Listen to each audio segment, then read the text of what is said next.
Start off with design, and if anyone could speak to hull shapes, hull forms before Moppy, before, Ray and the constant dead rise deep V, I know, what was significant about the constant dead rise 24 degrees, hull form, but what was happening before then? Boats were made out of wood and had flathead engines in them. Yep. Yep. Flat bottom boats that pounded your ass off. Yeah. Not We necessarily. know about them, don't we? Well, not necessarily. There was some wooden boats built back that had a lot of dead rise in them and did some wonderful things. In fact, I don't mean to be starting it, but I Sure. did come from wooden boats, and, Right. and Troy Woolard, which I think you're familiar with the name, and Mhm. Dudley Whitman, of course, the family didn't want Dudley's name out there for some reason, I don't know. Yep. But he's a hero as far as I'm concerned, as well as Troy was. But he designed a boat for my dad, and my dad built it in his shop, a wooden boat, of course. And it had strakes on it and a flat pad and a pretty good amount of dead rise for the day. And Could you guess at how much that was? dead rise was probably maybe 6 degrees or so, but it had a flat pad on it. Mhm. And it had like a back lap on the bottom, and I probably could find some pictures somewhere. But that goes way back, and we built plywood boats, and of course Troy built, as far as we know, some of the first fiberglass boats. And I brought the pictures of it in 1947, and they erected a monument at that facility where they did that. And that boat was built upside down. They made a big wooden master plug and molded over the top of it, and it was all done with glass cloth. Mhm. And I think they had mat in that, I'm not quite sure, but Howard Abbey was one of the builders of that with Troy. Troy designed the boat. It was all 10-ounce cloth. That's all they had back then. Yeah, that's right, 10-ounce cloth. And of course, the resins were a little bit unstable, and of course, these guys working with resin, it's really unknown to them. I guess there's a story about Howard Abbey sitting in getting some resin on his butt, and they washed his butt off with acetone, You hear some of those stories, because I was a little kid at the time. They had a boat model that they had built, and, the boat first, and Dudley was a pretty athletic fellow, without a doubt, and water skied in the model and things like that. Yep. So, Was but- anybody at that point, pre-1960, doing any tank testing or any, or had a degree in naval architecture that was really studying this? Was it all kind of seat of the pants, go out and try it and come back Well, and do it different next they time? did or- stuff like that. And when I was in school, I did some models, and I had a little outboard boat. I had a piece of plywood with a screen door spring on it, and a rubber band to make friction. And I made 3 little boat models and towed the models, and I won a science fair award for that. So it isn't like a new thing. There's books that have been written in the past about. I got some of my information out of a book that tells you how to do scale. Scale speed, scale model sizes. I had physics in school, and it tells you how to scale things. Strengths of materials and everything all change. Yep. You can't. One of the things that doesn't scale, of course, volume scale, strengths of materials don't. That's a constant. So that's why a bird is stronger than a dinosaur. In relation to its size, even though the little bones are so tiny. Yep. So you can't scale up materials. But I tell you, the step boats even, that goes back to like 1905. There was a guy that had a patent on the step boats. And interesting enough, he started off, he had like 5 steps down the bottom. And then he found out the more he took off, the faster it ran. Yeah. So, because, what happens is the secret to that is angle of attack. That's the secret to speed, period. That's it. Mhm. You're gonna have not too much, not too little. Too much, you get instability. Too little, you slow down, so. We had a so-called race boat at Challenger for the 1957 or whatever it was, Nassau race. And John Donnell ran it. He was a sales manager. And it was a Tropicraft, 20-foot Tropicraft, and a pair of 50s or whatever the biggest Johnsons were at the time. He went about a mile and broke every single frame in the boat. Yeah. He came back in with a reverse catamaran. Got up in the middle, he barely made it back to shore. Yeah. But the cutting point was the Moppy, obviously, and Yep. I recall, I didn't race in the 60 race, and they went over in 8 hours and 3 minutes. We said, my God, that record will never be broken. You know, Yeah, that's it. right. Yeah. It's over. So how long did the constant, 24-degree constant dead rise shape remain? With Still the is. High short dead, term or- yeah, high dead Still rise is. really goes way back. Mhm. Farther than you think. There was a guy that was building catfish boats in Lake Okeechobee were high dead rise boats, you know, out of plywood and stuff. But it really goes back, high dead rise goes way back. But Harry, why did it settle on 24 when all of the studies that were done on seaplanes were done at 25? All of the stuff on all of the studies that were done for seaplanes there's actually a scientific approach to dead rise was at 25, and yet the whole boat industry ends up at 24. Because we did the Magnum at 24. You know why? Don came in and he says, draw me this boat here with a crayon, a piece of plywood. He says, I want it 28 feet long, 8 feet wide, and 24 degrees of dead rise. But I mean, was it, 25 is the theoretical numbers? Let's back means off a nothing. little bit because we'll go faster. But No, I mean, it means it's nothing. just funny because It means nothing. It Yeah. really, because dead rises are all over the place. I Yeah. haven't done I've done some 25s, but not too many, but they're kind of like dead rise are all over the place. It depends on the purpose, and it doesn't necessarily mean the boat's gonna ride better. But I just wonder how the industry settled on 24. I did it 25, and it wasn't very stable. Yeah. Well, you know, Ray Hunt, though, Ray went with 25 degrees, and strange as it sounds, I said, well, why would you put 25 degrees and not 22? He said, sounds better. He says, he says, some way 22 just didn't sound as good. When Russ Speck and I did 38-foot Bertram, we did it at 22 degrees dead rise. But we also, the 32-foot Bertram that was pretty successful, it was 24 degrees dead rise. And we just kind of did that because what Ray and some more of them did. But when we went to the 22-degree dead rise, we did something that nobody seemed to realize that we did. And the best of my knowledge, nobody really caught on to it. And like Arno and everybody else, they built the boats. They used a piece of plywood, and so it's flat. All right, at Bertram, Russ Speck and I took the bottom and we put a curve in it like that to the outside. Now, if you're going to push it in, sides have got to get longer. So at 22 degrees, and then I went to, I forget, like 5.5-inch outside strakes and 4.5 inside. But putting that curve in, I could take almost 1,000 pounds of that boat. Nobody realized why. And that was, we also bag molded it though. But, Did you, sounds like you met Ray Hunt and had a conversation oh with him? God, or I knew, something? when I was working at Bertram, and Ray Hunt was in and out a lot. And so I got to spend a lot of time with Ray, and also I spent some time with Sonny Levy too, and everybody say who was the smartest, I don't know. Sonny Levy's pretty damn sharp.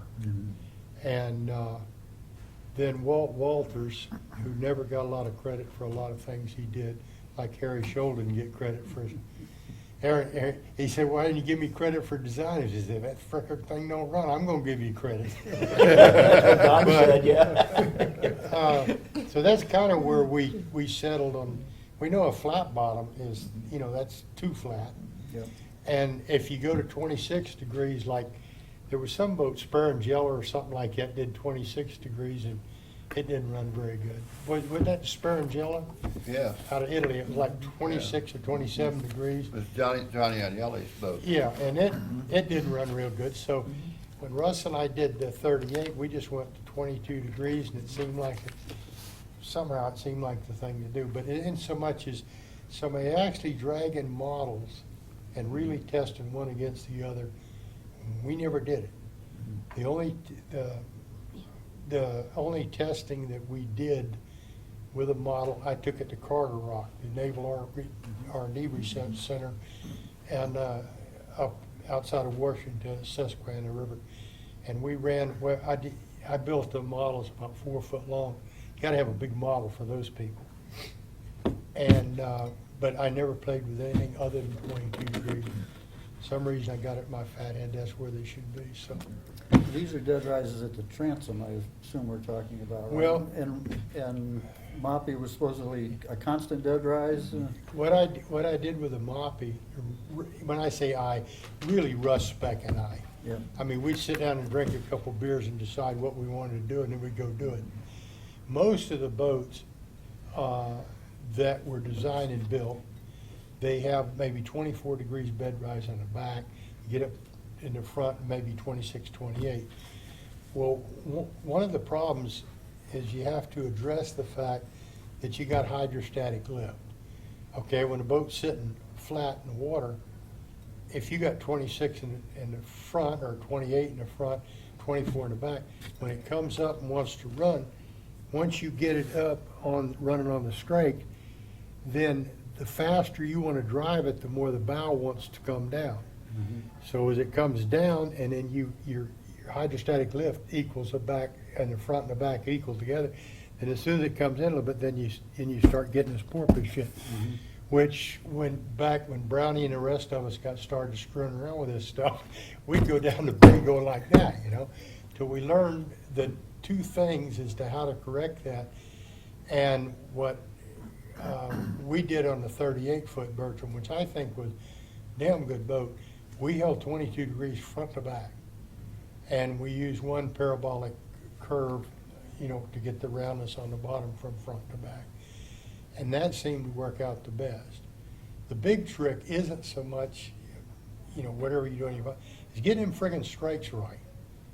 Because you can get the strake correctly, and I don't know if you remember that guy that designed all the, what was the name, that designed the Cathedral Hall boats? Dick Cole. Dick Cole.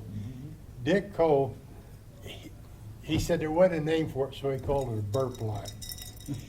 So if you look at the boat, you run it along, and you photograph it front to back, and wherever the water breaks in the back, Stagnation point. it goes to a point in the front, and Dick Cole will give it a burp line. So getting that right, because once you get that correct and run your two outside strakes in there, that gets rid of the excess wetted area at the outside. And then the two center strakes keeps it from doing this shit. And that was the hard one. We had the Holocaust. It would go 1, 2, 3, and everybody went out of the boat. I mean, it was just that bad. Yeah. So, and we designed a boat that we thought would maybe run the 32-foot Bertram. We designed it for somewhere close to 70 mile an hour. And when you got, I mean, it run really nice at about 65, but you get it 71, 72, and all of a sudden it scared the shit out of it. So then when we did the 38, then I moved the front strakes on back, because it's the front strakes that are stopping that. If you get them back too far, then you get too much lift and the bow wants to come up. If you get them too far forward, the bow wants to go in a little bit. And somebody, I forget who it was, when we were talking about, they call them chinless wonders, but they didn't have enough lift in the front. Maybe you call them a chin, I don't know. One of them guys did. Walt did that for Thunderbird. Walt Walters, yeah. But Walt was a real smart guy about it. But, you know, you was talking about a test thing, if anybody of us ever did it. Well, when I was a kid, about 14 years old, my neighbor was named Mr. Clark. And he would take me on Saturday and Sunday. I'd ride the bus, go down to the quarantine station, and then they'd take us across to Gar Woods estate over. And I worked over, you know, just learning how to build boats. And my God, the first day Gar Wood come walking in, he looked at me, he says, "Who the hell are you?" And I jumped up and shook his hand, and I said, "I'm Sam James, I'm over to learn how to build boats." He says, "Do you know any," he says, "Am I paying you?" And I said, "No." That may be the best damn deal I got. But Gar Wood had a test. He had a trough that was down there, and he could set his boat in it, and he had a simple weight and balance on it to where he could, you know, it had a string running down through there, and he could pull, say, 20 pounds on the end of it, and then he could measure, the speed and distance and how much load was onto it. And Garwood designed all of the boats itself. I mean, you hear all these stories about who designed Miss America and all I that would shit. have yours. But at one time, Garwood had a son, Garwood Jr., and his wife, okay? They had another son, Gary Wood, and his son, and Gary turned into a drug addict. So anyway, he was married to my niece, who, Kimmy Woods is their daughter. Well, the old man died, the old Garwood died, and his mother died, his wife died. Then Gary's dad and mom died. Well, Gary had died before his mother, and she just inherited everything from the whole Garwood estate. But anyway, Was this testing at Fisher's Island? yeah, Did we you do that did right down everything there? over at Fisher. They'd come pick you up in the boat, but Garwood had that was the neatest thing that he had. It looked like some tinsmith or something made it, but it was a long track. And, just another thing in passing, when all the aircraft wings were being designed, Tommy Sopworth, most people ignored him when he came over here. The son they were talking about, but the old man was here that designed the Sopworth Campbell. And I sit over and talk to the old man quite a bit. Just let me have a And burger. what they did is they had a water trough. They get all this water up here and they run the water through it and check the wings and stuff like that. So the Limeys were doing that shit back, 1900s. Yeah. And then they used that on some of their early boats that they fine. designed. One of the things, Sam, do you want to order something to eat? Yeah, I just need something to eat. one of the things I talking don't about, care. You got chicken? talking about Deb Rise and Bertram That's good. opposed to a cigarette and stuff like this. That and some Well, potatoes. I was one of the guinea pigs that tested the boats. I'd been running the cigarettes for 4 years, won 4 world championships and everything else. And then went to work for Rocky Aoki and got with Sammy and Russ Beck. We built a 38-foot Bertram. I think the hull and deck came in at like 2,200 Kevlar boat. 2670. Case closed. So anyway, He's looking up I've been,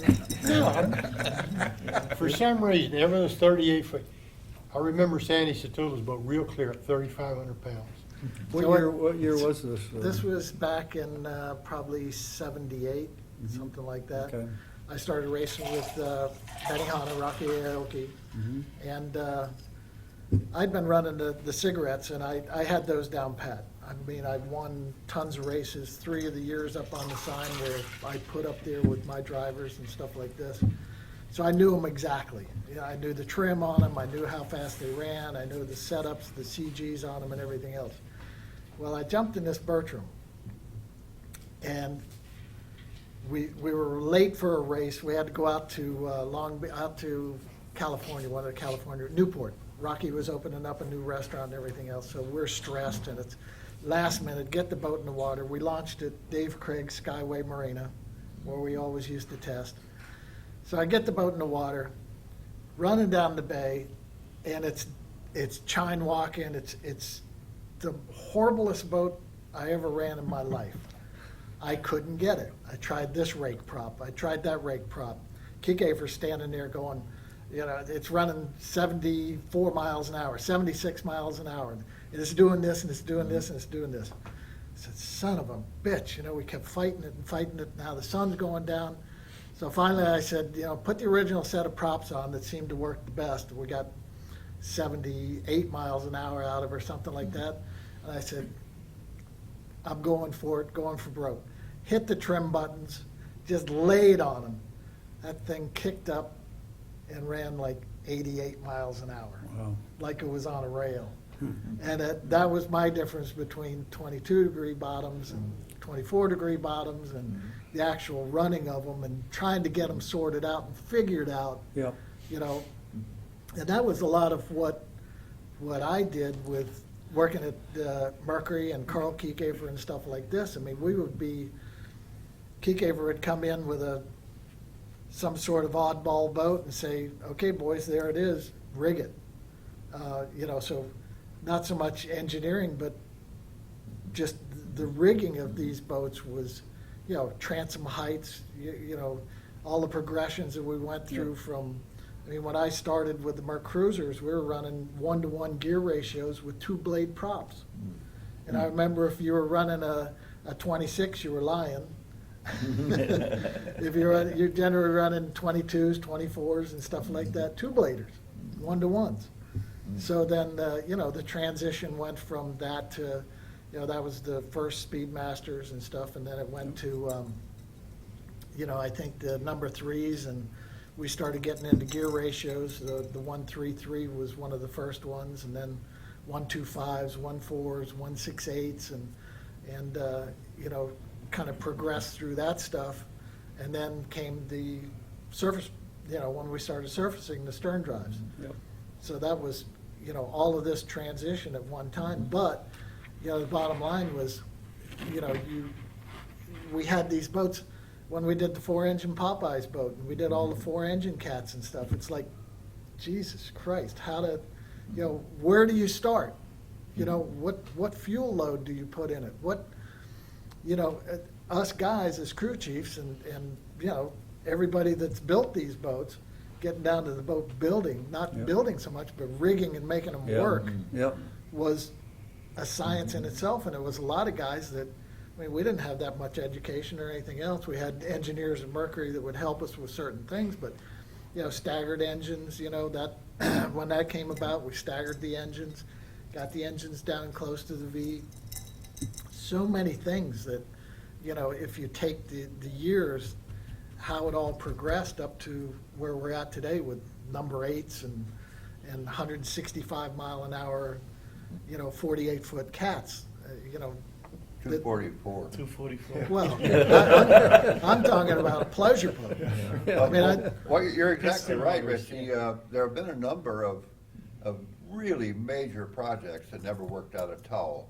Notably, Popeye's Garrett's Cat. Bingo. They spent millions of dollars on that. Cola boat? The Laven's superboat, many millions of dollars on it, and they never ever got it right because they didn't have the backup of somebody like Mr. Caper and his band of louts. Exactly, exactly. I want to go back to the strakes again for just a minute. Was there any studies done on the size and shape and location of strakes? I can tell you a little bit about that. When I worked for Magnum, I was chief engineer there for 5 years, and I had the luxury of going to the Genoa Boat Show every year for 5 years. And one of the things that we did each year at the boat show was to gather a bunch of the offshore racers, because we were all friends in those days, and we'd sit around and discuss areas of, you're having a problem with or whatever. And at the meetings would be Don Shedd, Sonny Levy, James Beard, Renato Molinari, a bunch of really high-class guys, and me. And we discussed strike placement. And Sonny said, and justly so, after I thought it over, everybody, including me, were making the strakes come together at the bow. And he said, if you're in a perfect position to clean the water off the bottom of the boat, he said, that's really a wonderful idea. He said, but the strake is also on there to give the boat stability. And he said, if you lean over this way, what the hell's going to straighten you up? Holds this way. And all the modern strakes, like the model he's got there, and the Bertrams and whatever, ended up with the strakes going forward. And they Yeah, get die. a tremendous amount of stability in the Yeah, boat. Actually, there's those are the buttock strikes. yeah. Stability has to do with a lot of other things. It has to do with angle of attack, and those boats were all monohulls. Now, we look at the Cigarette as the optimum, but from what we know today, you think, oh my God, why'd we do it like that? From what we have today, like that little boat over there. You know what the speed increase on that boat right there over a monohull is? It's 10 miles an hour. It doesn't even need trim tabs. It doesn't need anything. You don't. I have my own personal little boat that I've had since 1998. Got a standard little 300 horsepower marine power engine in it. It runs 74 miles an hour, and it's a 3,000 pound boat. Well, And it's only back to 12 the- degrees dead rise, and you ride in it, and you would think, wow, How's it do this? Well, it has to do with angle of attack. Angle of attack, by being level angle of attack, it has to do with re-entry all the time. What happens when you get a high dead rise boat, sometimes it can ride higher, and that's what Sammy found out. You get a high angle of attack boat and you mush in and you come out and you hit this way. If you have it, sometimes you can decrease the dead rise and not climb such a high angle of attack on impact. So if you can come in this way all the time, you don't need quite as much dead rise as you did, by that general, just what should we make the dead rise? Well, the steps broke the speed barrier for a lot of those boats. Oh. A 36 cigarette at 82 miles an hour is a lethal weapon. Yeah. You had to be some driver to keep that son of a bitch right side up. And practically everybody that raced them got thrown out one time or another. Yeah.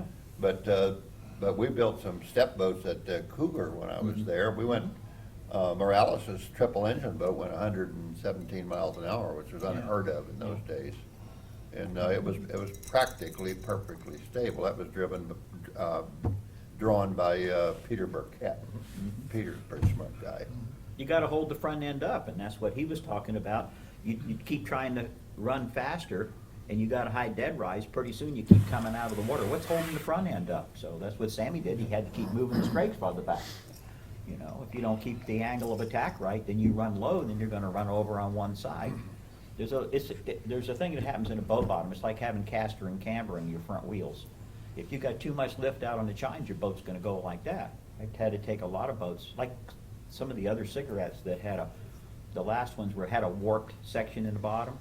That was the most unstable thing, and we were doing drive systems, surface drives, and I had to go straighten the damn boat out. And what I usually did is put a negative out on the outer chines, and the boat would lift her head and straighten right out. But high pressure areas like putting hooks out on the chine is absolutely the worst thing you could ever do. You make the boat go like this. And Not the sometimes worst thing I ever did. Oh, yeah, that's not going. We won't get into You're gonna have to do another whole book on Brown. What's ironic too is, when we're doing the ocean races and stuff like this, probably 70% of the time, we're flying the boat. Yeah. Yeah. And that's where the throttle man came into play and everything else. So, the re-entry and the trim and the CGs on these boats and how we used to run, different fuel, run from the rear tanks, run from the front tanks, different props for rough water and stuff like this. Yeah. So it's, you look at our old pictures, it's not like today. When we're running across to Miami Nassau or something like that, you got a 38-footer, 60 feet out of the water, and you look at the vapor trail behind, and it's probably, Sammy's one of the famous pictures of flying a Bertram. But, Upside down. Inverted flight. Well, it's pretty good upside down. he taught an astronaut how to fly. I had an astronaut race with me, Cooper. He says, "Fuck you, I'll go back to my spaceship." You're talking about the strakes and how we developed the width of them. And I kind of hate to admit how we wound up at 5.5-inch strakes. But we run the Bertrams, and one day I was out there and there was a 36-foot cigarette sitting there. I went over and measured the width of the strake, which I caught air no measuring my strakes one time. But anyway, I said, well, if 4.5 is good for him, 5 ought to be better for me. And that's how we went to the 5.5-inch strakes. Would that go on every, depending on the size of the boat, would it change or not? Well, you take naval architecture, this flat surface right here generates more lift. Okay, you start going up 22, 23 degrees, then your angle you're losing the lift there because it's just a ruling hydrostatic lift. So then when you put a flat beam back here, then what you're doing is sort of bringing the boat back down and getting your hydrostatic lift again. And I just kind of felt like, well, I'll go about an inch wider than everybody else is going and see what happens. And it worked. The Bertram actually, a 38-foot Bertram versus a 36-foot cigarette, which I had my boat Lake X. And I'm glad Smitty's dead, but we took Smitty's engines out and put them in my boat. And I put mine in his boat.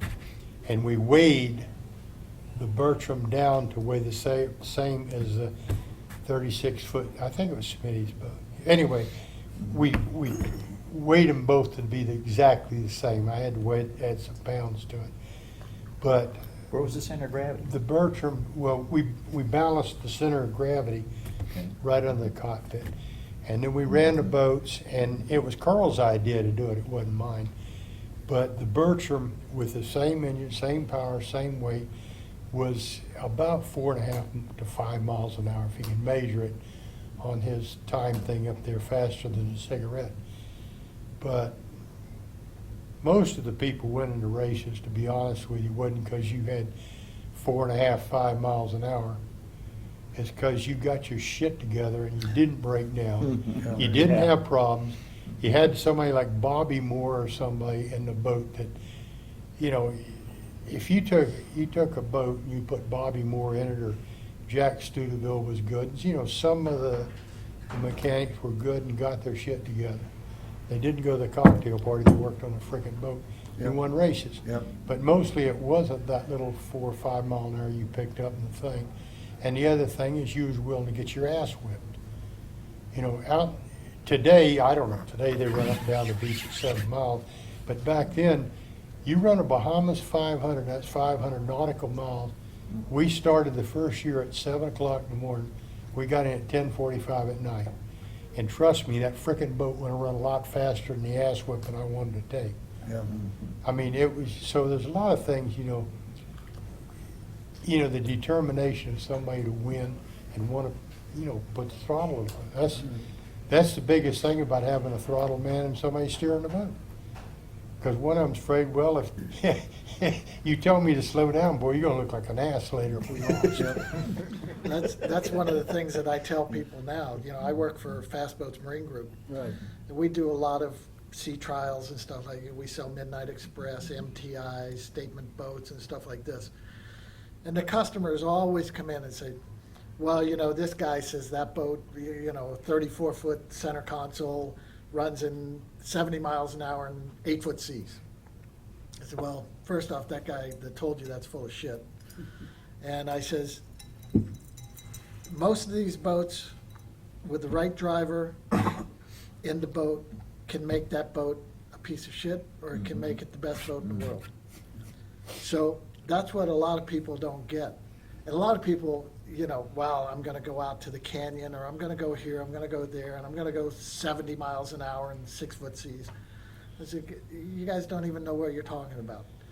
Half the time I'll take them out, we go out to cut, and it's 4 or 5 foot or something like that. You stand it up a couple of times, and then, you know, me with the hours that I got, I know just exactly where to put it in the sea, that it's not going to get wet, and it's not going to jump, and it's not going to do this, and it's not going to do that.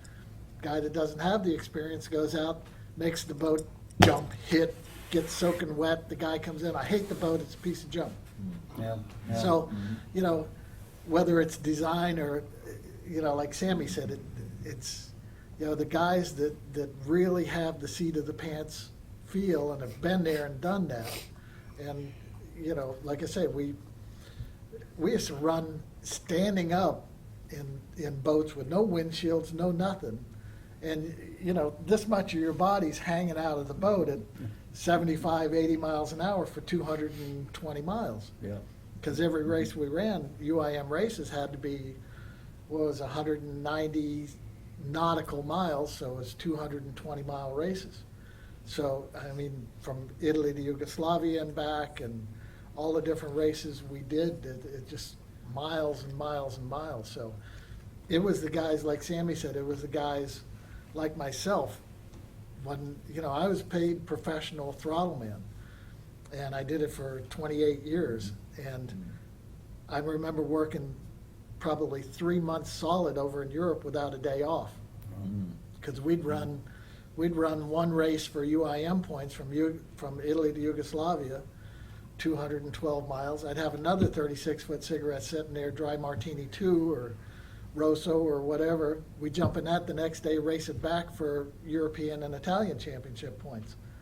So, you know, we were doing 20, 22, 23 races a year, plus championships in South America, championships in, I mean, all over the world. But again, it was, you know, guys that really buckled down and worked and didn't go to the cocktail parties and stuff like that. What do you mean by Probably that? need to give credit to Roy Harmon for making the seats. Yeah, Brad disagrees with that. There's probably a lot of Riding credit would there. go to Roy Harmon for Goddamn. making the seats. Bingo, yeah, yeah. Talking about Yeah. angle of attack, you know, I would like to, you know, learn too. Who started with the ballast tanks and figuring out, you know, to, Probably him, Brown. You were doing that. You know, The you're ballast talking tanks about on the the We old did- cigarette. I didn't the- invent the it, but we straights. had them in all our boats. Yeah, back at that time. They didn't have trim tabs in those days. No. Yeah, and we didn't have power trim. Jack So that Manson was- had them in the Allied Kamikaze. He had it, that's the first one I saw. We had huge ballast tanks in the 28 Donzies. Yeah, And in a head sea, you filled it completely full Mm. and took your whooping. What would the capacity be? 150 gallons, Mm. We have that much up there? yeah. Where'd you run your ballast tank? Right in the friggin' There's no bottom. point. Yeah. But Yeah, I- the It's rope the wrong, longer. it's the wrong place to have it. You know, not on a flat, hey, Well, move it back towards the center of the Yeah. boat. right, it's good for me because. No, we're trying to hold the nose down in the Yeah, but short you're boat. trying, Yeah. trying to get your metacentric radius, you, by putting it on the We bow, didn't you know what actually, that you was. actually increase the, porpoising. So There you was- can move it back, you'll There's an actually interesting stabilize thing it. about like doing model testing, you know, you're always setting them up for the center of gravity on the model. But there's a big difference in the handling of the boat. Introduce- The center of gravity is the same, the Whether boat you have will your run weight the at the same. ends or the weight in the middle, it operates completely. Totally different. different animal, Yeah, totally different. but You know, again, you it get gets- you get a boat that does this one, the weight's all over the center of gravity. When you stretch it out, speed's the same, Yeah. but the boat runs a whole lot more steady. When But the it- but seas it are gets- about the height of that white stripe over there, it doesn't make a shit. The whole boat's a ballast. Yeah. But the thing of it is the ballast tanks at that point in time, Mm-hmm. you never used them in calm water or anything else. It was always 5 foot, 6 foot and above. Yeah. And all you wanted to do is keep that thing from tripping in. You know, Could you it- measure the amount of fluid you were bringing in and out? Yeah, it had a During vent. When No, it came out the just- vent, just it was how the done. boat felt. Yeah. You fill a ballast tank until it felt right for that particular sea, and you Right. let some out or add some or whatever. most You of could us fill didn't them even and know drain how them much on the was in fly? it. Yeah. Yeah, You know, it we had went in there, we had shoved a piece of scoop plywood on the in back and of the glassed boat with a over. remote control valve. Put a vent out the Empty or top full? and fill it Yeah. up with full. But I don't know if anybody'd ever actually sit down and calculated the square inches of the thing. It was too many angles to figure out. But the thing of it is again, that was before trim tabs, before power trim and all the rest of the stuff. As we started getting into trim tabs and power trim and stuff like that, then the ballast tanks got a little bit, a little bit smaller. And then eventually, you know, we did away with them. You know, we didn't, I can tell you, the very last, of the racing catamarans we did still had ballast tanks in them. yeah. The stuff that's still running over in Europe right now. Yeah. Whether guys use them anymore or not, but I mean, we never stopped using the ballast tanks. First ballast tank we ever put on a boat, for first race boat I did on my own, we actually blew the tank up with the air pressure. The water was coming in so fast, the air couldn't escape, and Yeah. you look at it, the water never got in the tank, it's the air that actually, Yeah. Didn't have a big enough not a vent. big enough vent, exactly. Well, Well, the that's right. development from the time of the Ancient Mariner over there, when the boat used to run about 40 miles an hour, we formed the UIM rules and then raced under them for several years. And the boats ran 40, then they ran 45, then they ran 50, and then they ran 55, then they ran 60. And the development of the boats had to keep up with the engines that were available, and the engines kind of had to keep up with the boats. But they were gaining around 10 miles an hour a decade back for a long time in the early days. And it really became a whole new game practically every year. Yeah. Somebody would think of something good and everybody would do it, jump on the bandwagon. But back to the Genoa Boat Show, from a development standpoint, one year we had the meeting at Lido in Venice, because they had the world championships over there, and Richie carried a life raft the whole time, and when he was walking around the pits. The he had- black, he ran- the he black ran- cat, He ran, cigarette halter cat yeah, with, plywood cat, With and concertina. very light, and one of our Cougar plywood cats won the thing. It wasn't a very rough race, but we had the same old meeting over there, and Renato Molinari's cat was very unsuccessful. It was slow as it hell. didn't even make it. And, Well, it made it, but it didn't run, I think. Yeah, it wasn't worth racing, and he didn't do it, but we're sitting around and having our usual meeting, and we're talking about construction, and James Beard and Clive Curtis were laughing under their sleeve because we had the winning cat, you know, so we're the smartest guys, and blah, blah. And then Renato said, I have a new method for building. He said, I'm gonna blow you guys out of the water. So what are you gonna do? He said, I'm gonna use aircraft construction. Don Shedd said, have you ever seen an aircraft that struck the water? So he didn't do it. Sound like shit. But I tell you, when Don Shedd came out with that 37, and we were running the old 36 cigarettes and stuff, I mean, that boat had this big blue windshield on it, and they sat behind this windshield, and there was one in front and two in back, Colonel Hoare, and who was the other guy? I forget. I don't remember. But anyway, that was a running son of a gun. I mean, we chased him and he chased us, and that was, you know, kind of a breakthrough from the old 36 cigarettes and the stuff that we're running in Europe, the levies and stuff like that. But I mean, that was, he took me for a ride in at one time, and I said, "Where's the wind? I can't feel the wind." And it was just a great running boat. I tried to talk Bonomi into getting one, and he said, "No way." I've So got we one- went with the 35 cigarette. One more line of inquiry on design, and I'll get off this, but in the 60s and 70s, what sort of thinking went into beam length ratios? How, It's kind of a standard beam length ratio. It used to be built boat was about a third the length. And of course, ocean racing, they kept stretching them out and stretching them out to Yep. meet the wave, and they didn't want to put the frontal area of having the beam, of course, because the Yep. beam is like 3 times the volume of the length anyway. Well, the highway rules also Yeah. controlled the width to a Sure. great extent. It used Yeah. to be 8 feet, and then it was 8 feet 6. and Yeah. It's a pain in the ass to go past that. but then some of those trailers, they kick them up on the angle of the boat? Those are for Well, cats. those are for though. cats. We used to race in Different Europe. animal. We had a trailer at Cougar for Ted Tolman's 38 aluminum cat. And that frickin' trailer cost $210,000. And it was like a fire truck. You could drive the back wheels from the cab of the truck. You could break the trailer in the center. You could roll the boat this way and that way. Yeah. Wow. A 12-foot wide cat on that thing to get through those little roads in Italy. It was absolutely amazing. Wow. We had one of the first semis, and the rear axles on the trailer Yeah. had a big rod that went all the way up to the fifth wheel or something like that, and that thing would just go around the turn. But I remember going through a lot of little villages and taking out balconies and Yeah. with a 9.6 Terrible. beam, 36-foot cigarette. It's just nothing you could do with it. Well, you know, to answer your question, Lindsay Lord on planing halls, Yep. you ever read that? Yeah. Well, not Great Okay. book. cover. That's a good I one. have- Lindsay Lord Yeah, gives you a studied. pretty good length width ratio. Yeah. And matter of fact, if you ever read the Bible, it'll tell you about Noah's Ark. Yep. It just happens to be absolutely perfect length width ratio.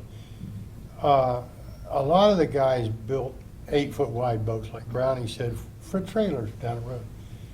Russ and I did it and said, piss on all that, and we did what we thought was right, and we wound up with a 10-foot boat wide, 10-foot wide, but, which was a pain in the ass because we was always getting special permits and everything. But basically, I just took Lindsay Lord's book and picked the numbers out of that and did all my calculations from that. But the other thing that we did was if you go 1/3 of the way back from the bow, make that your fattest point. That's the widest. And then gradually go from a third all the way to the transom. You don't have to relieve it much. We'll just say you're at 10 foot at 1/3 way back. Okay, right on the transom, you'd only be maybe 9 foot. But a lot of people run dead straight side because, you know, it's not that it's all bad, it's just you can make it out of plywood. And you didn't have the curves in there. And by relieving that side, as the water comes down the side of the boat, if it comes down side, then you have a surface tension on the side of the boat that slows it down. But as you taper that back, we tapered back the strakes and everything, so as the water break down. And the other thing that we found a lot of speed is I'd see a lot of guys, we start off waxing the shit out of the bottoms. And then we found out if we sanded them with 320 sandpaper, a little bit of a roughness held molecules to molecule, made it faster. But along with that, I found an interesting thing happen one time. I had the Cubans out there sanding the bottom of the boat, the 320. Well, that strake comes out dead sharp like that. Ray Hunt moved them like that. Later I found it was a good idea, except you have to make the boats out of two-piece mold. But all they did was just the width of their hand pressure alone, sanding that edge. I went out and ran a boat and lost 6 miles an hour. Yeah. Because then the water starts going up, going around that straight and wetting that out there instead of kicking it off straight. Same with at the transom. When it comes It off the does, transom. it does work really well, is if you got your strake, and then right at the last of the strake, you put a little tiny 5-degree turn down, like you would a cup on a prop, and it cleans out all of it. It's interesting sometimes the things that you kind of find out by accident. Mike, is that still standard BMAX? You know, I don't want to get into that. I really don't want to get into disagreeing with what these guys discovered along the way, because I'm a firm believer that anything that we're doing now is all based on the history. And so to say, oh, we're here now, we do it differently than that, we wouldn't have gotten here without that. And that's something that, you know, for anybody that really knows me, I hope you realize I've always given credit to the past. You know, none of us were able to move the stone forward without the guy before us. And so I'm not going to second guess any of this path. Now, of course, we do things differently, but we got tools now that nobody even dreamt of before. And you know, I could get into the whole stepped hull discussion, the whole straight discussion, and all that. But to me, it's really not valid in this discussion. I mean, for another article someday, where we are now is a little bit different. But this path of discovery is extremely valid. And, you know, I mean, Brownie knows. You know, when I first did my first catamaran, you know, we had cougars to look at. I didn't, like, wake up one day and say, oh, let's go do a catamaran. And, you know, and even at that, I did a perfectly horrible one. You know, even having something to look at, I didn't do very well. But, you know, I remember I was going high dead rise on a catamaran. And Brownie, you probably don't even remember, you said, you know, you don't need to be anywhere near that high dead rise on a catamaran. Now, what we realized through time is why we don't need to be that high. But, you know, each of those things, you start at a point in history from where the other guys leave off. And so I don't want to, you know, I don't think it's really a great discussion to, you know, where we are now and what we found out was right or wrong. Because you don't get there without this stuff. You know, Harry came in today saying something about what he was doing. And I said, well, if you don't get something wrong, you're not trying anything new. People don't realize that. The path to getting something right is a lot of experimentation and failure along the way. There's no instant answer. Even with the tools we have today, I can tell you, we did the analysis for the Navy's new stuff all that we did. And all of the CFD tells us we're wrong. All the computational fluid dynamics, all of the tank testing, everything tells us we're wrong. We have to artificially ventilate it on a computer to get it to actually do what we want.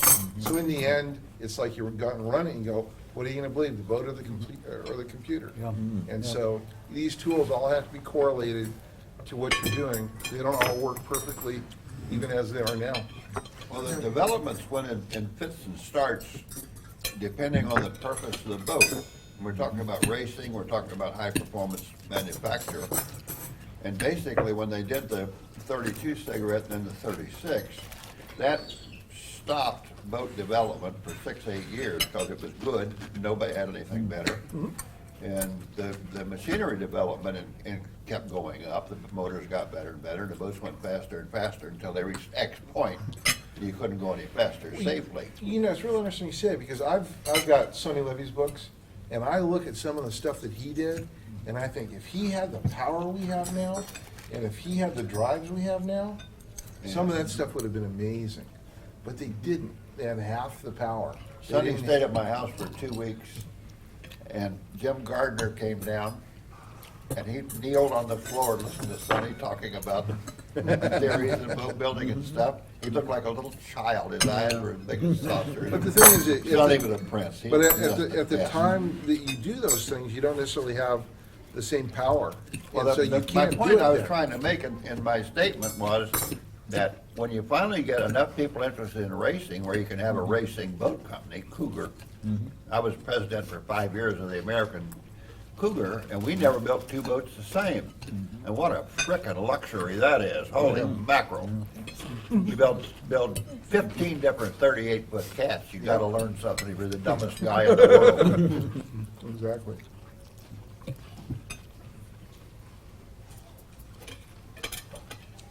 We built some toads too, I might add.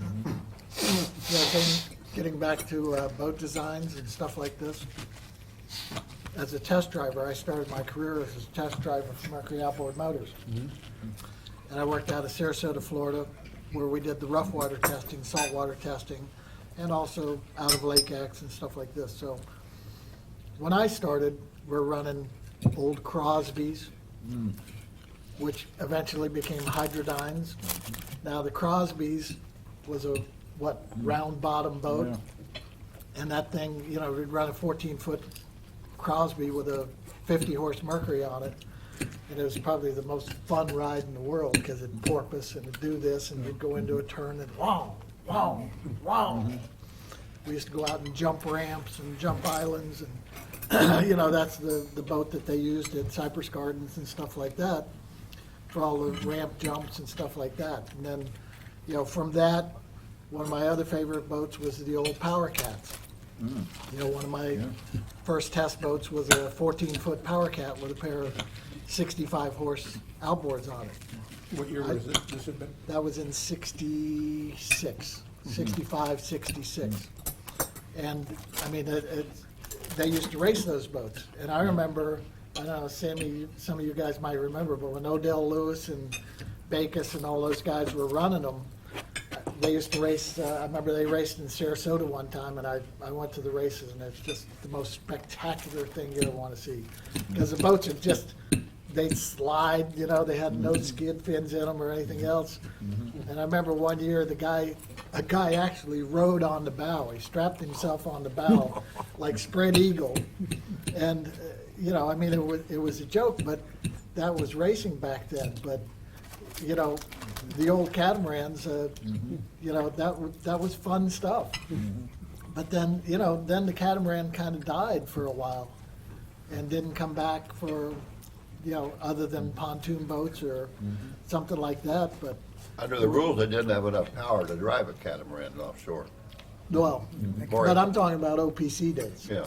You know, these were all OPC boats and stuff like that. So, you know, that was my experience with running the different boats. You know, from round bottom boats to flat bottom cats to, you know, all performance related boats. Yep. But, you know, the designs and everything else were, each one had such a characteristic. It was. I think they got a reputation for being dangerous. Remember Oh, when, yeah.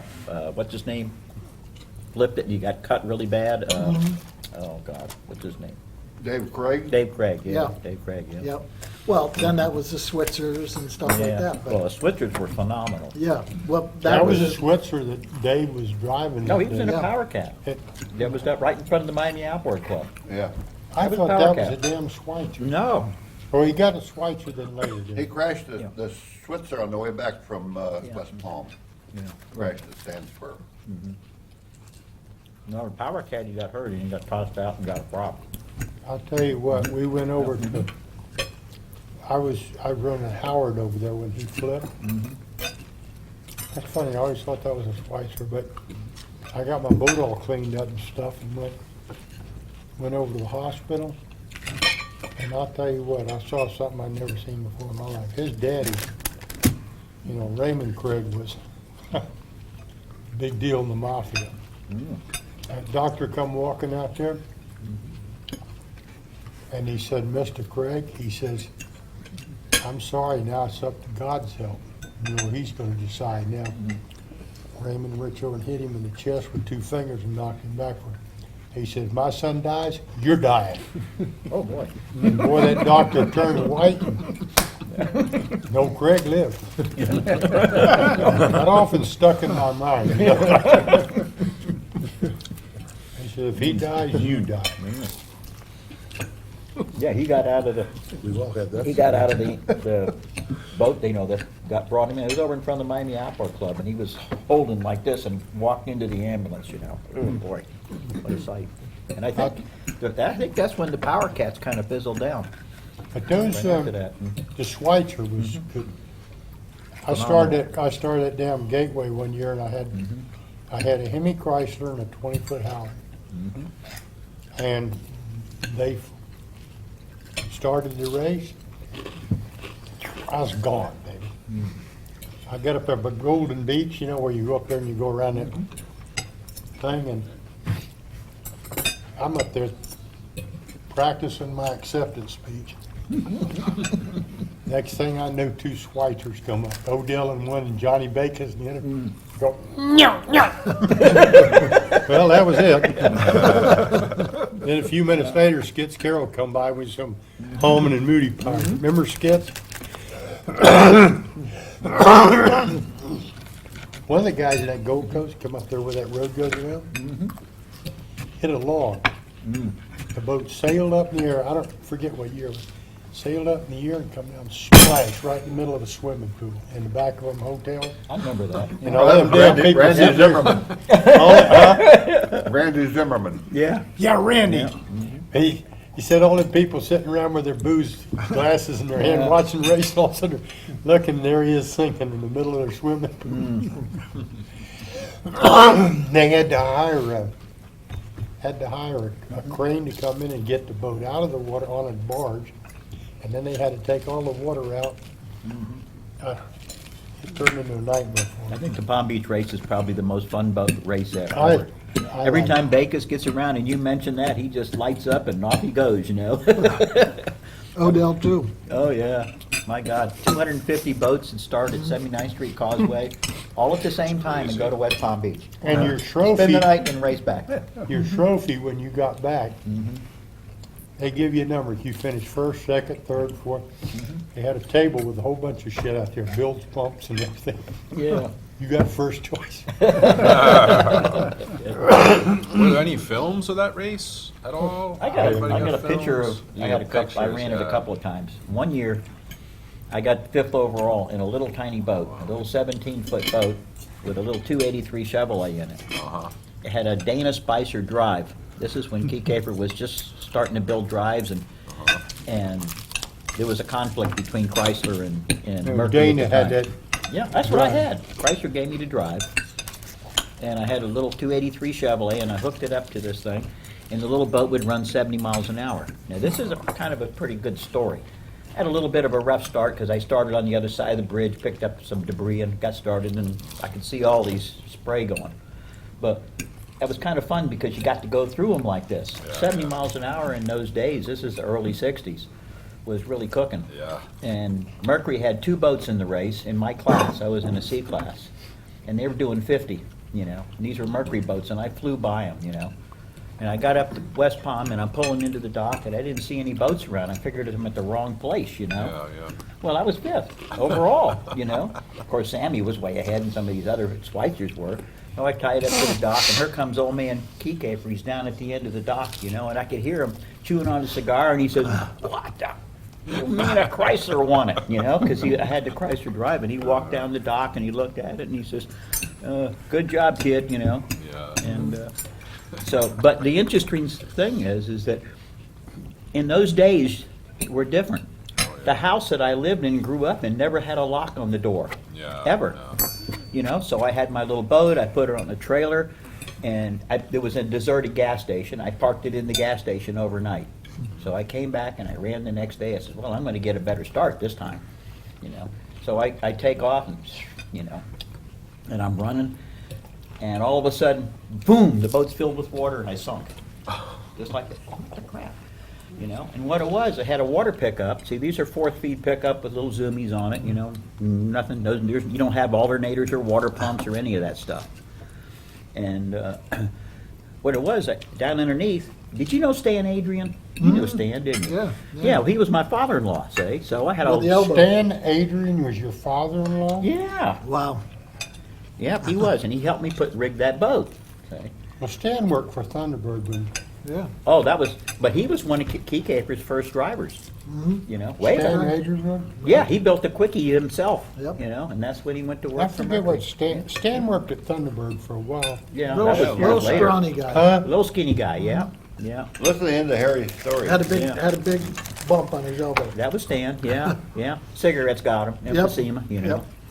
Yep. But what a nice guy. We were buddies. I think I liked him better than his daughter-in-law. But anyhow, the boat sunk and I got it out. Well, I had a hose on here. He helped me rig the boat. Well, the water pickup was like a gas tank vent coming through the bottom, and I had 2 hose clamps, and it was safety wire, you know, because he came from Mercury. And I always blame myself because that hose was off. God, what did I do wrong here with this thing, you know? Well, if you were to look at the boat, the engine compartment's open, you could look over and see that fitting under the motor, you know? Years later, I'm doing a bunch of work for Reggie and stuff, and Gary Galbraith is there, and I told him that story. And he says, you didn't lose that because you didn't tighten that up. I says, what do you mean? He says, you don't think Mercury was going to let you win, do you? And I says, no, he wouldn't do that. And he says, Oh, yeah. it might even have been me. You said it, Gary Garber? Yeah, he says, that might even have been me. I fell through the floor. Damn. He says, it might even have been me. Did you punch him? No. I got along really good with him, but he might have been joking. There was a lot of that I don't going on. know. But You know, I never worried about somebody sabotaging. KK always had all these damn guards. yeah, I just never worried about it. I said, nobody's gonna screw my boat. that was a different era. But we I won- got sabotage racing in Europe. Did you? Yeah. Yeah. Oh, yeah.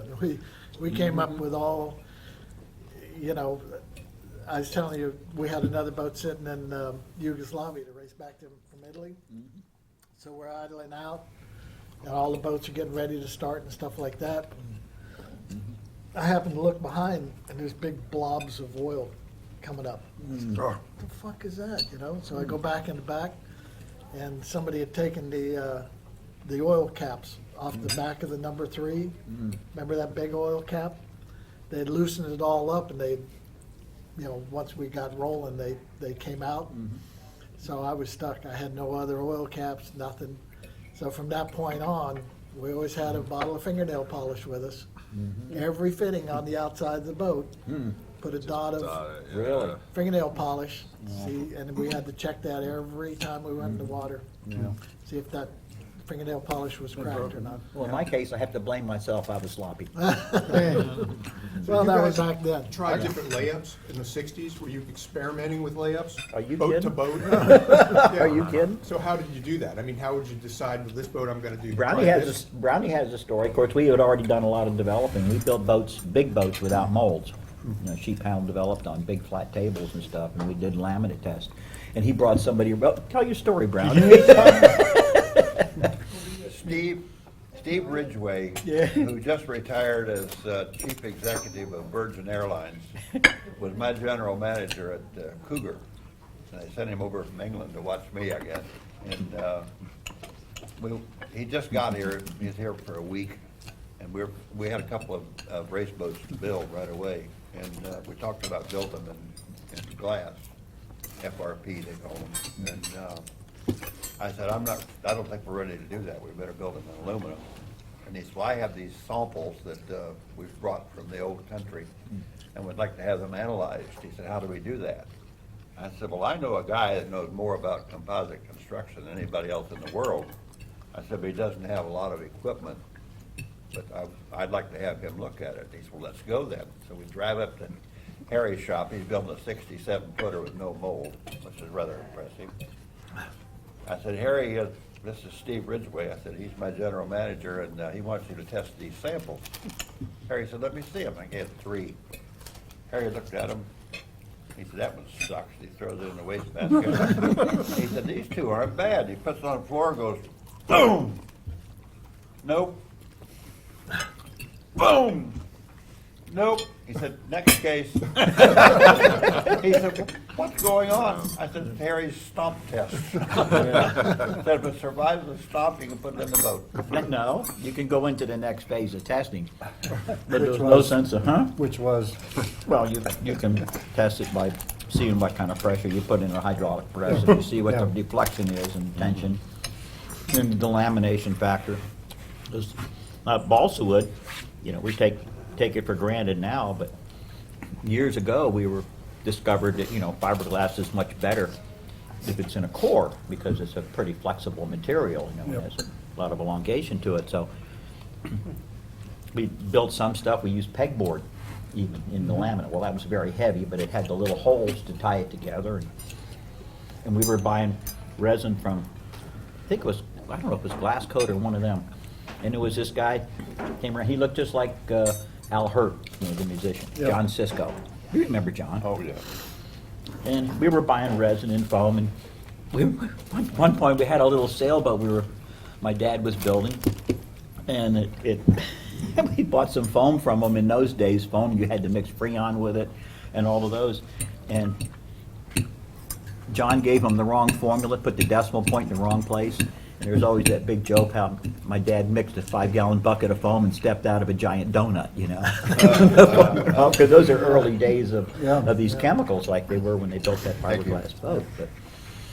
But, when, in those early Bertram years, I assume those the glass boats were single-skin glass boats. When did the bottoms acquire core at some so point? that's what I'm getting ready to tell you about John Okay. Cisco. Okay. He was able to get some of this balsa stuff, and he brought some blocks over, and he says, there was, somebody had a boat, and they were starting to use them in one of these little round, something like a Crosby. They were starting to put some balsa in. It was just blocks that they were buying. And what do you think about this? I says, well, it doesn't go in the mold very well. So we went over and we cut them up in little blocks and put them in, and that worked pretty good. And John says, you know what? I think I can do that. And he went back and he laid out a table like a pattern and stuck all the blocks on the table with masking tape and brought them over. And he says, how about this? Yeah, that looks good. So we picked it up and the blocks all fall off with the masking tape, So he worked on it, did some experimenting. He found this nylon scrim looking material. And my dad designed him up a gang saw so he could put all the blocks down, and a gang saw would run it all through and cut the blocks off.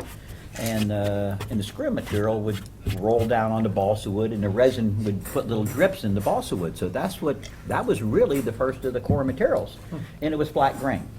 And of course, later we discovered, doing with the end grain was far superior. And then you take it in the next phase is when you vacuum bag the end grain. I mean, then you've really got a good material. And we started some of that vacuum bagging way back. We built the first vinyl ester boats, those big boats that we built. We built When you in say the we, here. when you say we, who are we? Jim Gardner worked for me at the time. And I always say we because there's always, you don't do stuff by yourself. Yeah. The first formulas were built with side grain balsa. Yeah, flat grain. And after about 2 years, you had 2 formulas. An Right, inside yeah, formula and an flat grain. outside Yeah, formula. Flat grain, yeah. Well, you had to, and you really had to pre-coat the balsa. Well, there's a process you had to do to keep it together. But I went to the patent suits that I think it was Baltec was infringing on Cisco's patents, you know, because he had them on these little blocks on a flexible material. Yeah. But what beat him out in the patent suit is if you look in the shower, you know, the shower drain goes like that, and they got all these little tiles on a flexible scrim. And that's how he lost the patent. They beat him on that. They had a much better, the other guy always had a better lawyer, you know. But that was how he, you know, lost the patent on it, and Baltic took over. We built a couple of cord boats at Bertram, production boats, 31 footers. And we put the balsa core in. But we found out after a few years that they were getting saturated with water, was one problem. And the other, then the balsa would start breaking away from the outside hull, especially if you pounded it right. So there's a company called John Mansfield Vinacell. And it's kind of like on the same thing, except it's got a foam. So we built a 38-foot deck just to try it. And 38-foot long deck, Jack Studeville picked up one end and I picked up the other end and walked across the shop and set it down. Right. Wasn't very heavy. And the problem that we had with that is I had to boat up to the lake, Lake X, doing the testing. And here's Linwood, you know, Linwood comes down, stepped off the dock onto the bow of the boat, and he's back, was working with the boat. It was plop, plop, plop, and you could hear the fiberglass cracking. Yeah, probably the foam Yeah. giving So way. the phone was separating, I mean, Yeah. because you got a vertical statue in there between him and Marty and Linwood and a few more of them. I didn't know how bad it would break, but I knew it wasn't good. You know, and up the lake, you don't say, hey, don't stomp on my boat, because them fuckers are doing worse, you know? Wouldn't have passed the stomp test, would it? No, it wasn't fast. But we ran that boat, Jack and I ran that boat at Key West. I don't know what year that was. We ran that around Fort Jefferson. And we come around Fort Jefferson, and the deck you generally depend on to hold a certain amount of the hull sides together. And we rounded Fort Jefferson and headed out to I think it was Rebecca Shoals. Yep. Mark away the frick out there. Man, I started looking down, and Jack's looking down the other way. He says, and I looked down every time the boat would jump. The hull was already busted down that way, and I busted right down to the bottom, and it would jump. I swear to God, it opened up, and I could see blue water out there. I look around the other side, and the same frickin' thing, you know, it's right there at the cockpit, it's busted all the way across. I beg your pardon? So Jack, he was my Yeah. throttle man. He slowed down, started slowing down. And that little boat, I think it was called Snoopy, Higgins. Yeah. He got in front of me. And that was like about a 34-foot boat or something. Oh, that's Mighty Mouse. No, There's no, something called Snoopy. Yeah, that it's was Bob Cooper. Higgins. Bob Higgins is who it was. Bob Higgins, 32. Anyway. It was the old Bossa Nova, 32 Yeah. foot sail. But anyway, Red 32. Yeah. they passed us, Red Baron. and Red Baron, that's it. I started thinking, you know, Real good, huh? I don't give a shit. I'm either gonna win it or break this son of a choke and sink it. I didn't wanna come back to the dock with, come back with the dock and the boat's broke and you won, you're a hero. But if you come back with a boat that's broke and you didn't win, you're an asshole. No, so I told Jack, I said, let's go. Go ahead. And Jack says, he looked at me, he went like this. So I reached over and grabbed the throttle. I could see the light, and Patty was over me with an airplane. I figured, somebody could come get me. I reached over and hit the damn throttles and pushed it down. Dear God, Jack went berserk. He's got a hold of that voice. I could hear him overtop the engine cussing me through my helmet. And when we passed Higgins, I just couldn't resist it. When we come by, I'm steering the boat for all I'm worth, and I looked over at Higgins and I went back. Higgins come over to me, we got back in. He says, you know, he says it's bad, and I mean the seas was running a good 10 foot out. Well, I'll tell you, Rebecca Scholes, Coast and Geodetic Survey ship, reported in 18 foot seas. And we come in, we broke the boat all the way down the frickin' side of it. And I come up, and Higgins come over to me, he says, you know, it's bad enough to pass me like that. He says, but you took your hand off the wheel and saluted. And here come Linwood walking up there, and the governor's out there of the state of Florida giving me this governor's cut. Wants to do it on the bow of the boat. Linwood come over and says, Sammy, I gotta take this freight thing to the dock, it's sinking. And it was broke all the way down to the side, down the chines. And people would walk over and grab a hold of a piece, you know, where that vine is on, rip off a hunk of it and say, here, will you sign this? That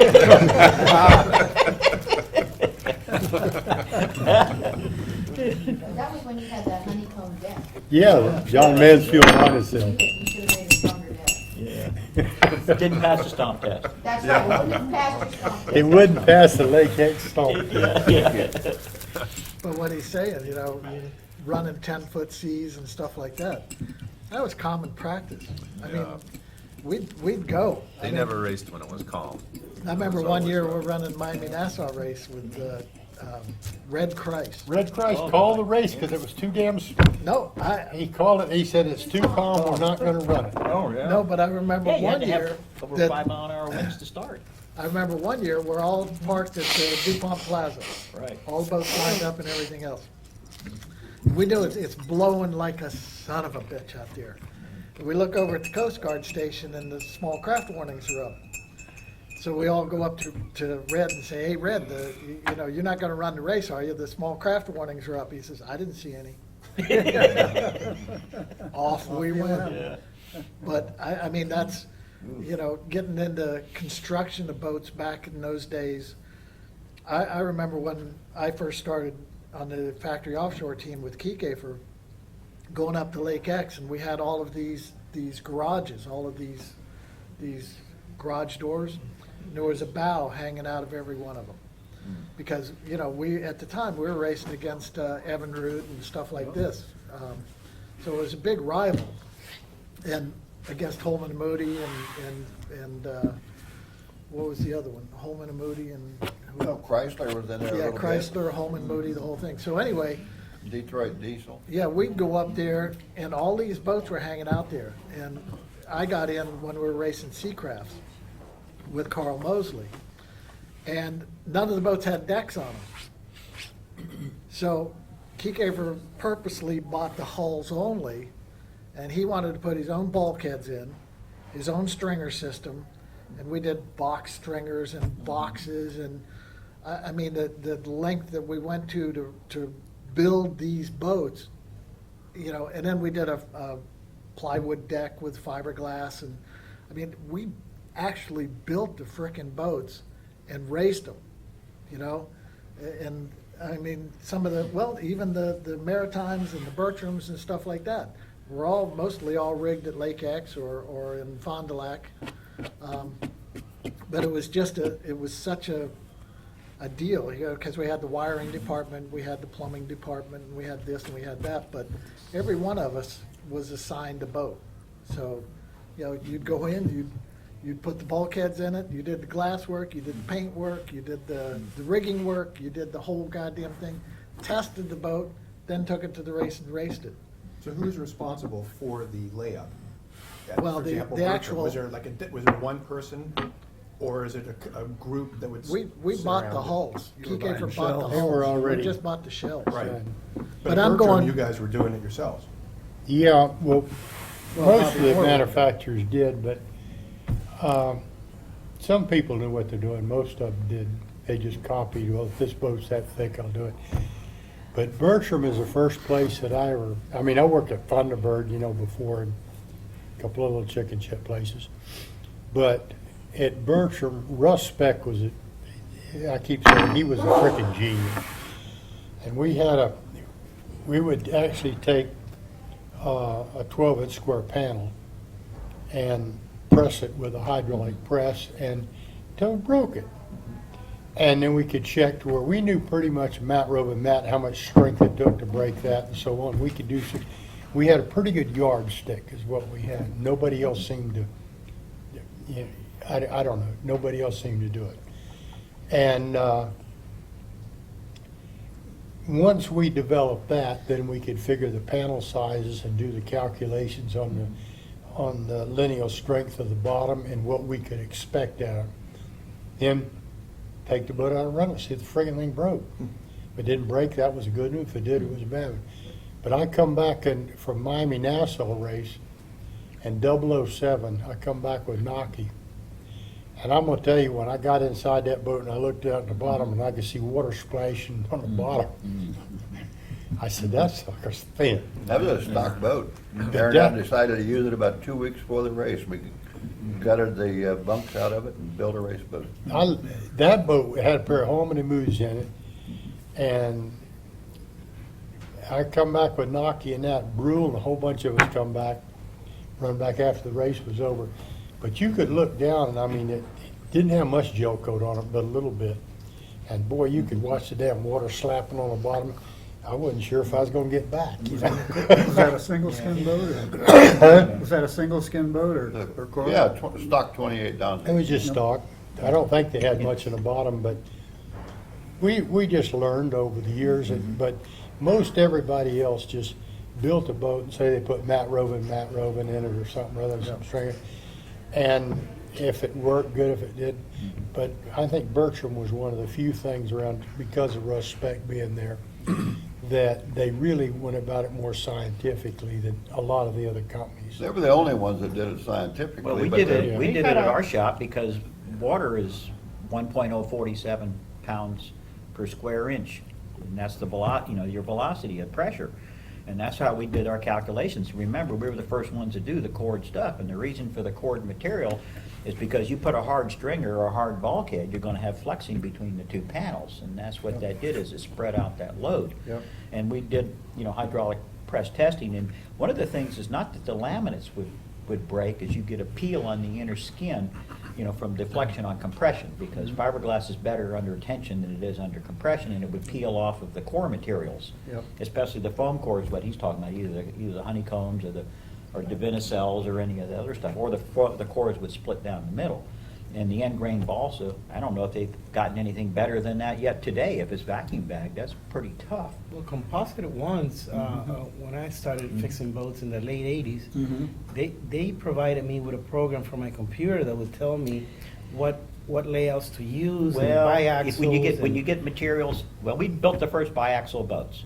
The first unidirectional boats, first ones, and we did them on a machine where we actually stretched the material, because you go from 90,000 pounds on the glass, it'll get you over 100,000 pounds if you can stretch it, so there's no wrinkles in it. And of course, the woven materials like woven robin, you got a little resin puddle between every checkerboard, so that was what was so nice about the unidirectionals. And then the vinyl esters, early on vinyl esters, of course, you had to put pentadione in it and stuff like that to retard it, and it didn't even have thixotropics in it. It would run out like water and all that stuff, because those are the early days. But you closely match the stretch of the material. which is Yeah, what made it when really you good. pull it, see, because we built that impregnator to run it right down on the track. We could lay up the bottom on a 70-foot boat in like an hour and a half. Okay. We could actually build a fiberglass boat, 70, 80-foot boat faster without a mold. I built one for Reggie, his 65-footer, we built from scratch in 14 days. Sheet panel developed, because you could, bang, it's just so fast. But in the strengths of materials, you have to test that loading, and that's what you do, is you do a pinpoint loading, you do a stress loading, over areas and stuff, and you have to check the compression strength, because the foam cores were the big problem, because fiberglass is extremely good on tension, Yep. and you have to use the orientation of the material in relation to the load. Now, like on the bottoms of the hulls, they were good. We used a triaxial material, and of course, whether you use a biaxial material or a triaxial material depends on the length of the boat. You got a big long boat, you definitely want to use triaxial, because you're going to need a longitudinal stress. If you put stringers in, you don't use a triaxial material, because you come down to where that corner joint is, and you want a material that's on a bias, going crisscross across the stringer itself. If you were to use like a woven roving, half the material is wasted, because when you go around the corner, the longitudinal strip, lengths of the material do absolutely nothing. So the top of the stringer, of course, you'd want to cap the top of the stringer with a longitudinal, where the stringer joins the hull, you'd want a biaxial material. So you have to pick out the material where the stress loading is on each of those. What were you using to issues. form the stringers? What's that? What were you using to form the stringers? Well, and the early stuff was all were wooden stringers, and the Just really solid early wood, boats. but- Yeah, now we built, the P-20 that we built, incidentally, Ray Hunt bought one of those boats and brought it over to Bertram. You know. And anyway, the stringers later on, we built L-beams out of glass, like in the big boats. Yeah. We just, because our mold was a flat table, and we had an angled, the top struts. So the stringers were very thin. They were only 3/8 of an inch stringers in a 70-foot boat. But they were a biaxial down the stringer. The top cap of the stringer was a unidirectional, and the tie again was a biaxial. Yeah. And those boats are still around, 70-foot boats. They were. And we're talking offshore boats, race boats? and- No. No. Because I got into the yachts. I kind Okay. of, early on, I kind of realized that if I built canoes, I could raise to the economic level of the person who bought canoes. And I saw all these race boats out there, the guy with the gold chains, he had one girlfriend, and she came in like this, not really liking the ride. And I look over here, it's a guy with yachts and all these nice little girls running along the rail. And he says, "Oh, look, those." What about Kevlar? Were you guys one of the first to start using it? Bertram or No, Scarab, Scarab? Smith out there, he built about a 26-footer or something like that, and at about the same, he had his done before I had mine done. And Hugh James from DuPont, no kin to me, he brought down all Kevlar to build the first 38-foot boat. So I built that, and it weighed like 500 pounds more than the last one. Oh. Sandy Satula said he wanted it, so him and Mel Riggs went off with it happy. And then I built the next one, and I got the hull deck and stringers down to 2930, I think. And then the biggest problem with the Kevlar was just trying to know when it's wet, because you can't see it, it doesn't change color. And we built some of them, and I don't know, it wasn't Russ's idea, it was mine. I got it in my head that if I'd put some layers of carbon fiber in there, it would make it stronger. Well, what it never dawned on me, if you put say a K3 in carbon, it's going to have a certain percent of modulus elasticity where it'll bend and come back. All right, if it's got 0.32%, and then you got a piece of Kevlar in there, and the frickin' Kevlar, you can burn it over backwards before you break it. And by doing a blend, I thought, man, I'd really have me something. Didn't, just frickin' broke, because once, the carbon snaps first, and then the Kevlar goes back, and then you got nothing. Yeah. It's impossible to match the resin for a Kevlar carbon composite. One of them has a lot of stretch, one has none. Yeah, it's just not a good. Carbon in S-class. Carbon in S-class is the good alloy. S-glass has got about the same modulus of elasticity as carbon does. Yeah. But the real secret in all this shit is pre-preg. No question about it. But you gotta have a frickin' autoclave. And the price is just at Bertram, they were owned at one time by Whitaker Corporation. Whitaker owned Advanced Structures, which we had some 40-foot autoclaves out there. And nobody really knew it, but you remember the American Moppy that was a pretty fast boat? It was built in an autoclave. It's the only boat we ever built. We went out there and built out no roving at all 10-ounce cloth.